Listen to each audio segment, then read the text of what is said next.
Bonjour mes bien-aimés frères et sœurs. Que la grâce et la miséricorde de Dieu notre Père et celle de Jésus-Christ, notre merveilleux Seigneur, soit sur vous. Mes bien-aimés, on a l'habitude de dire aux gens dans toutes ces églises, dans ces nouvelles églises, dans ces groupements religieux et que sais-je encore, on a l'habitude de dire à certaines personnes: oh, venez comme vous êtes et ou restez comme vous êtes. Jésus-Christ vous aime comme vous êtes. Dieu vous aime comme vous êtes.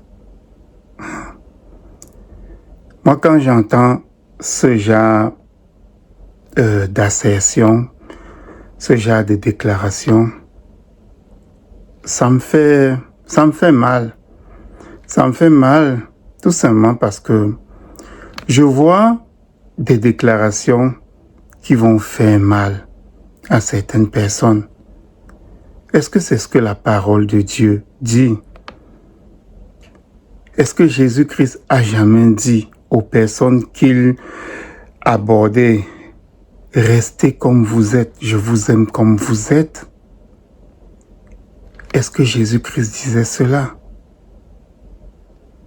Voilà pourquoi aujourd'hui, on peut voir naître ces églises où on a des personnes qui sont homosexuels, qui ne veulent pas du tout changer, même si ils savent que quelque part dans l'Ancien Testament et dans les lois de Dieu, des lois qui n'ont pas changé, parce que Jésus-Christ a dit qu'il n'est pas venu abolir les lois.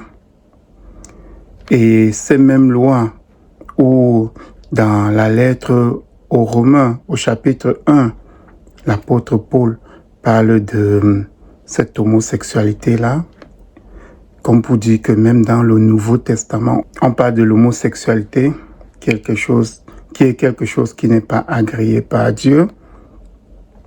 Alors, on voit toutes ces églises-là proliférer, et puis ces gens se disent: nous sommes ainsi, Dieu nous aime ainsi, Jésus-Christ nous aime ainsi. Et ils s'amusent à créer des églises, à propager l'évangile et à parler de l'évangile et à inciter des gens à rester comme eux ils sont. Pourtant, devant Dieu, ils sont répréhensibles. Mais c'est comme ça qu'on voit aussi des personnes qui sont des prostituées, qui continuent dans la prostitution, des personnes qui sont des criminels, qui continuent dans leur criminalité. Ils viennent à l'église, dans ces églises où on les accepte comme ça et où on ne les pousse pas à changer, tout simplement parce que quand ils viennent, ils font des contributions dans les églises. Ce sont des bons payeurs. On leur donne des sièges d'honneur, mais ce sont des brillants. Et on leur donne des sièges d'honneur. Il n'y a personne qui les confronte pour leur demander de changer. Et toutes ces personnes qui se disent pasteurs, qui se disent bergers, qui se disent hommes de Dieu, qui sont là pour travailler pour leur ventre, mais qui ne sont pas là pour inciter les âmes à venir vers le Seigneur, vers Dieu, comme il se doit. Alors on les encourage. Mais est-ce que notre Seigneur Jésus-Christ, quand il appelait, revenons un peu au premier siècle, quand Jésus-Christ appelait ses disciples, est-ce qu'il leur disait: restez comme ça, restez comme vous êtes, je vous aime comme ça, Dieu vous aime comme ça? Nous allons prendre quelques passages de la Bible parce que la Bible est notre autorité. Et tout ce que nous faisons, c'est en fonction de ce qui est écrit. Regardons un peu dans l'évangile de Luc, au chapitre 5. Nous allons lire dans l'évangile de Luc, au chapitre 5. Nous allons lire à partir du verset 1 jusqu'au verset 10 ou 11, quelque chose comme ça. Lisons ensemble. Ici, c'est Jésus-Christ qui était face à l'apôtre Pierre. Lisons un peu ce qui se passe. Comme Jésus se trouvait auprès du lac de Génézareth et que la foule se pressait autour de lui pour entendre la parole de Dieu, il vit au bord du lac 2 barques d'où les pêcheurs étaient descendus pour laver leurs filets.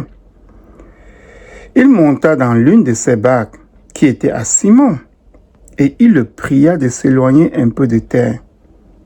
Puis il s'assit, Simon qui va appeler Simon-Pierre plus tard. Puis il s'assit et de la barque il enseignait la foule.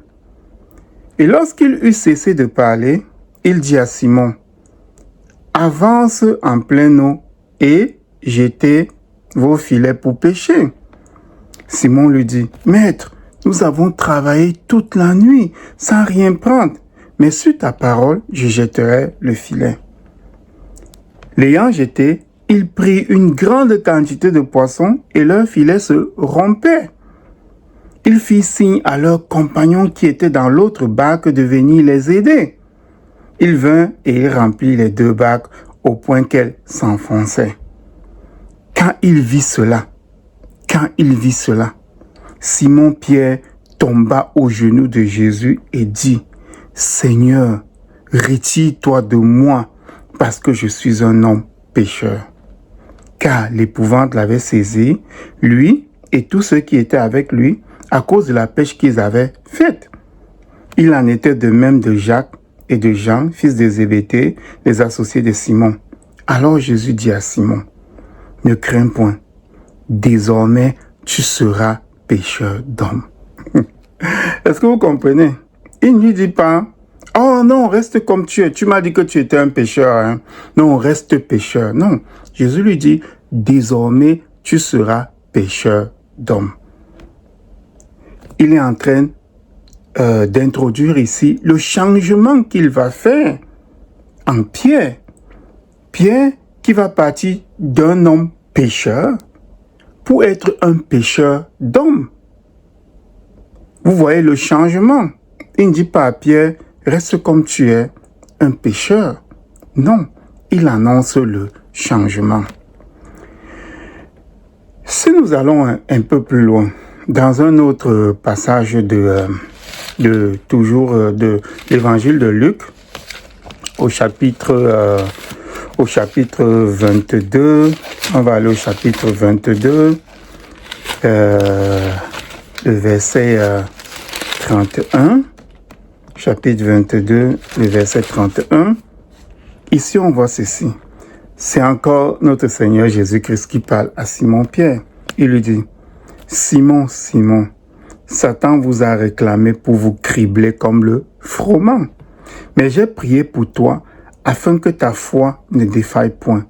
Et toi, quand tu seras converti, affermis tes frères. » Et toi, quand tu seras converti, affermis tes frères.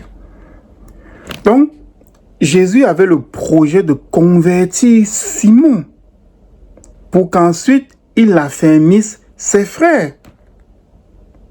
Ainsi donc, nous voyons que quand on vient à Christ, ce n'est pas pour rester comme on est. Oui, Jésus-Christ à un certain moment dit, quand on le critiquait parce qu'il mangeait avec les pécheurs, parce qu'il mangeait avec les collectionneurs d'impôts, qu'il marchait avec eux. Oui, c'est vrai qu'il dit que ce n'est pas pour les personnes en bonne santé qu'il y a les médecins. Les médecins sont là pour les personnes qui sont malades. Et ensuite il dit, je ne suis pas venu appeler les saints et les justes, mais je suis venu appeler les pécheurs. Est-ce qu'il est venu appeler les pécheurs pour que les pécheurs restent pécheurs? Est-ce qu'il est venu appeler les pécheurs pour que les pécheurs restent pécheurs? Mais non. Voilà pourquoi, dans l'évangile de Jean, au chapitre 3, nous allons chercher ça ensemble. Lorsque le pharisien Nicodème vient pour l'interroger par rapport à ce qu'il faut faire pour être sauvé. Il lui dit ceci au verset 3. Mettons si on commence dès le départ, il y a ceci. Mais il y eut un homme d'entre les pharisiens nommé Nicodème, un chef des Juifs, qui vint, lui, auprès de Jésus de nuit, parce qu'il ne pouvait pas venir de jour. Il avait peur de ses collègues pharisiens. Donc il vient de nuit et il dit à Jésus, « Rabbi, nous savons que tu es un docteur venu de Dieu, car personne ne peut faire ces miracles que tu fais si Dieu n'est avec lui. » Et Jésus lui répondit, « En vérité, je te le dis, si un homme ne naît de nouveau, il ne peut voir le royaume de Dieu. » Alors Nicodème lui dit, « Comment un homme peut-il naître quand il est vieux? Peut-il rentrer dans le sein de sa mère et naître? » Et Jésus répondit, « En vérité, je te le dis, si un homme ne naît d'eau et d'esprit, il ne peut entrer dans le royaume de Dieu. Ce qui est né de chair est chair, et ce qui est né de l'esprit est esprit. Ne t'étonne pas que je t'ai dit, il faut que vous naissiez de nouveau. » Donc, vous comprenez que les personnes qui viennent vers Christ sont nées de chair et ils sont encore dans le péché d'Adam, ils sont sous le péché d'Adam. Et il faut qu'ils naissent de nouveau. Comment est-ce qu'on peut vous dire qu'il faut que vous restiez comme vous êtes? Tu es une prostituée, tu restes comme tu es, Jésus t'aime comme ça. Tu es un homosexuel, tu restes comme tu es, Jésus t'aime comme ça. Mais non, quand il est venu, c'est pour vous transformer. C'est pour qu'on soit transformé. On ne peut pas se conforter dans notre statut de pécheur et nous dire que Dieu nous aime comme ça, que Jésus-Christ nous aime comme ça. Parce que ça, c'est notre nature charnelle, encore sous l'effet du péché d'Adam. Alors, il faut naître de nouveau. Et naître de nouveau, c'est un changement. Ça prend la mort de cet être charnel que nous sommes, de ce statut que nous avons hérité d'Adam, pour naître d'esprit, une nouvelle personne. Ainsi donc, quand on vous dit, ou quand on dit aux gens, restez comme vous êtes, et puis on a des brigands qui se confortent dans leur état, parce que Christ les aime comme ça, soi-disant, ou des prostituées qui restent comme ça, ou des homosexuels qui créent toutes ces églises et qui restent dans leur état, on n'est pas en train de les aider. On n'est pas en train de les aider. On doit leur montrer qu'ils doivent mourir. Ils doivent tuer ce statut qu'ils ont. Mettre de côté. Oui, quand ils viennent à Christ, ils sont ce qu'ils sont. Quand nous venons à Christ, nous sommes ce que nous sommes, des pécheurs. Mais une fois que nous sommes entre les mains de Christ, il doit y avoir un changement. Si vous vous dites être en Christ et que vous continuez à être une prostituée, est-ce que Christ est-il une prostituée? Si vous dites être en Christ et que vous continuez à être homosexuel, Christ est-il un homosexuel? Quand vous dites être en Christ et que vous êtes encore un brigand et que vous continuez votre brigandage, Christ est-il un brigand? Est-ce que vous ne savez pas que quand on est à Christ, on est un membre de son corps? Et si un membre de son corps est homosexuel, est prostitué ou bien est brigand, est-ce que Christ est un être malsain ou bien Christ est-il un être saint? ou bien vous vous laissez aller à ce qu'on vous dit, ah, ce que Christ a fait couvre nos péchés. Non, il n'y a pas de couverture de péché. Il y a lavement de péché. Et là où on a lavé, il n'y a personne qui prend, je ne sais pas moi, un vêtement qui lave ou bien une vaisselle qui lave ou n'importe quoi qui lave. Et puis il y a encore la saleté. Non, laver, ça ne veut pas dire prendre le vêtement ou bien l'ustensile et puis le couvrir de savon ou je ne sais pas quoi. Non. Laver, c'est laver et ensuite on est propre. Et pour être du corps de Christ, on est propre. Parce que Christ n'est pas une prostituée. Christ n'est pas un homosexuel. Christ n'est pas un brigand. Christ n'est pas un pécheur. On ne peut pas se conforter dans notre péché. Et si après être en Christ, si après qu'on nous ait dit, ou bien si après qu'on croit qu'on est en Christ, et on continue à aimer le péché, nous ne sommes pas transformés. Nous ne sommes pas en Christ. Parce que quand on est en Christ, on ne doit plus aimer notre péché. Et écoutez-moi bien, je ne suis pas en train de vous dire que on ne peut plus pécher. L'apôtre Paul disait que le péché est attaché à notre chair et nous devons nous battre chaque jour contre ce péché. Si on accepte ce péché, si on accepte cette vie de pécheur, on n'est pas encore en Christ. Il faut que le péché nous supprime. Il faut que nous soyons en train de lutter et qu'à certains moments, on se trouve en train de pécher, mais sans notre volonté. Mais si on a la volonté de pécher encore, si on continue à être, si on continue à préméditer notre brigandage, si on continue à préméditer notre prostitution, si on continue à préméditer notre homosexualité, nous ne sommes pas en Christ, nous ne sommes pas lavés, nous ne sommes pas sauvés. Il faut que nous soyons en train de lutter contre le péché, lutter jusqu'au sang.